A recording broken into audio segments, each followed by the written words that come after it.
Баршаңызға сәлем. Бүгін мен сіздерге өте жұмсақ әрі дәмді кекстің жасалу жолын көрсетемін.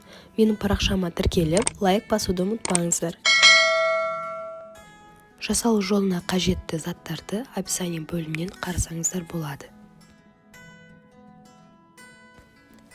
Ең алдымен бізге 4 жұмыртқамызға құмшекерімізді салып, жақсылап араластырамыз.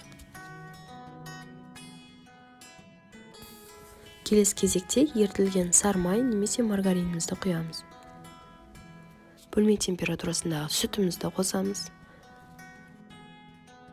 Бөлек ыдысқа ұнымыз бен содамызды араластырып барып қосамыз.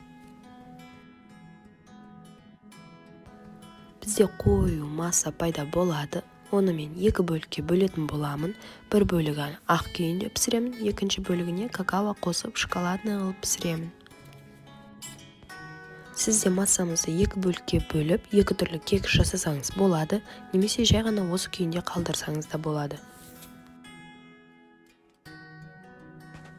Қалған бөлігіне 3 ас қасық Несквиктің какаосын қосатын боламын. Егер сізде қара какао болса, одан 1,5-2 қасық қана қосыңыз.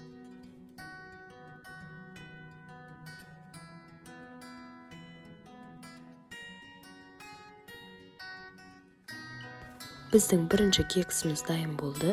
Енді екінші кексімізді пісіреміз. Міндетті түрде табаңыздың астын майлауды ұмытпаңыз, ал егер сізде силиконовый ыдыс болса, оны майлаудың қажеті жоқ.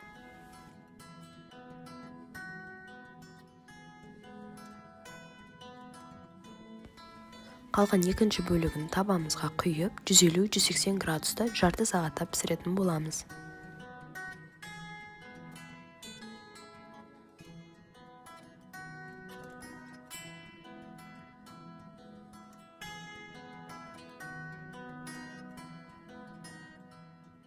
Дайын болған кекстарымызды алдын ала суытып, кейіннен бетіне сахарный пудра себеміз.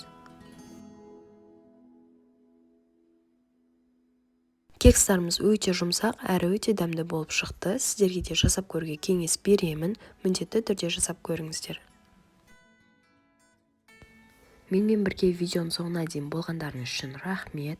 Менің каналыма тіркеліп, лайк басып, және де менің видеоларымды жіберіп алмас үшін колокольчикті басып кетуді ұмытпаңыздар.